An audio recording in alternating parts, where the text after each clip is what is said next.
E agora a gente vai falar sobre o consumo do açúcar. Vocês sabiam que o açúcar está ligado diretamente ao envelhecimento de todos os tecidos? Está ligado também em crianças ao aumento da agitação mental e a piora na concentração. E que estudos já comprovaram que o açúcar pode viciar mais do que a cocaína. Assunto seríssimo, a gente conversa sobre ele com a nutricionista Gismari Bertoncello. Oi, Gismari, muito bom dia. Obrigada por ter aceitado o nosso convite. Bom dia, é uma alegria falar com você, Márcia. Muito obrigada, a alegria é nossa te receber para falar sobre um assunto tão sério e tão importante, porque a gente consome açúcar muitas vezes até sem ver que está consumindo açúcar, né? É muito sério porque as pessoas desconhecem esses estudos, desconhecem essas informações e então, como o açúcar ele é socialmente algo afetivo, nós temos lembranças maravilhosas do bolo do aniversário, do bombom que o namoradinho dá pra gente lá na adolescência, então é algo assim aceitável e as pessoas não fazem ideia do impacto fisiológico na saúde, no bem-estar e na longevidade do consumo de açúcar, porque o nosso corpo ele não foi preparado para consumir algo tão concentrado. E a gente não vê muitas vezes que o açúcar está em vários produtos que a gente consome no dia a dia com rotina. Sim, molhos de salada, linguiça, salsicha. Minhas alunas, quando elas fazem o programa de detox, elas descobrem que está em tudo, molho, vinagre balsâmico, nos produtos salgados também. Então, é um inimigo silencioso. Uma vez eu soube que tomate seco é feito com muito açúcar. A partir daí eu passei a olhar para o tomate seco com pânico. Confere essa informação? Confere, porque o açúcar ele é utilizado como um conservante natural. Então, o fato de você colocar açúcar, você retira a água dele, drena, igual o sal, né?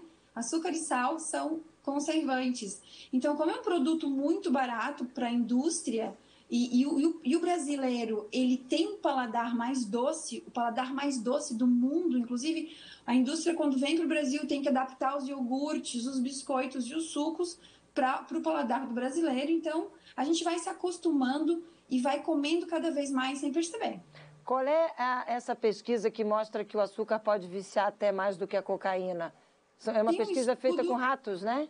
Tem um estudo feito em ratos, então é algo assim bastante polêmico. Tem alguns pesquisadores, alguns profissionais que não querem aceitar essa informação, mas foi feito um estudo e colocaram ratinhos num circuito, num caminho, e perceberam que por sistema de recompensa, né, existe ativação cerebral quando você faz o consumo de açúcar repetidamente, a gente faz isso ao longo da vida.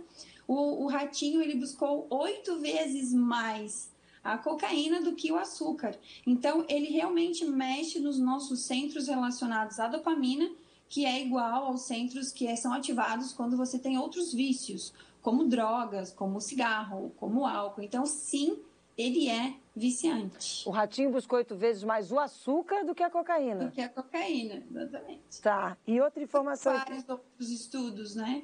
Só que não é muito fácil desenvolver e desenhar um estudo em relação ao consumo de açúcar e ao impacto dele. Então, eu criei um protocolo exatamente para isso e nós aplicamos e tivemos um resultado que impressionou bastante meus professores lá do Einstein, em São Paulo, porque não é simples fazer estudos isolando somente o açúcar e fazendo a pessoa fazer a dieta. Você fez esse estudo durante 15 dias, afastando todas as pessoas do consumo de açúcar. E as melhoras no organismo foram visíveis imediatamente? Foram impactantes. Eu já tinha estudado, já tinha feito revisão de mais 100 artigos internacionais em relação ao consumo, os benefícios, os malefícios, os benefícios de te retirar e os malefícios de consumir.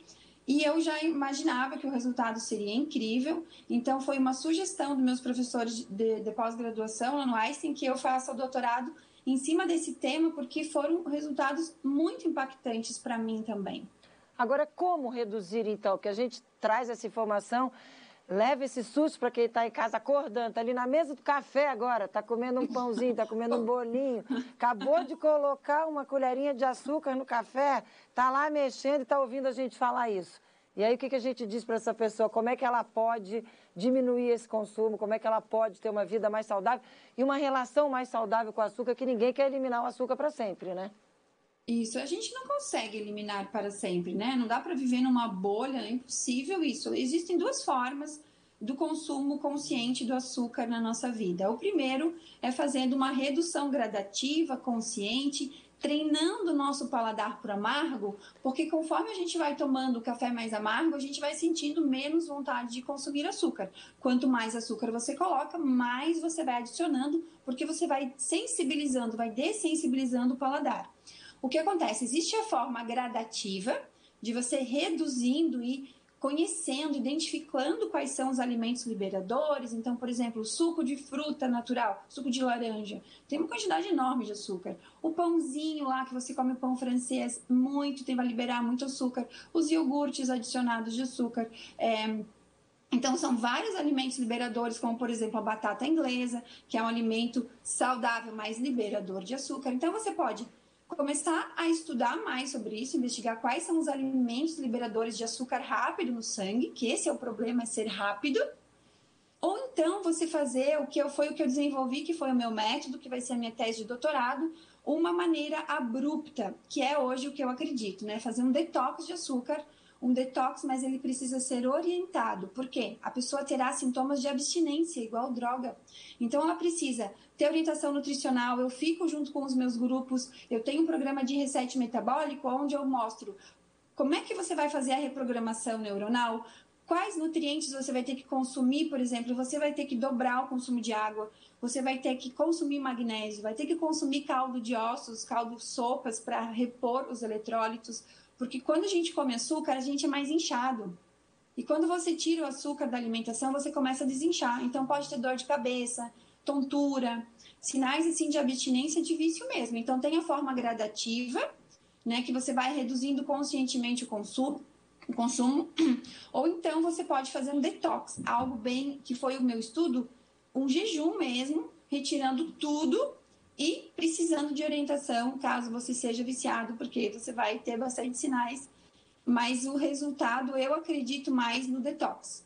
Eu vejo assim que o corpo ele precisa da abstinência, ele precisa apagar aquele caminho que já foi traçado para reprogramação neuronal e você então vai ter menos vontade de consumir.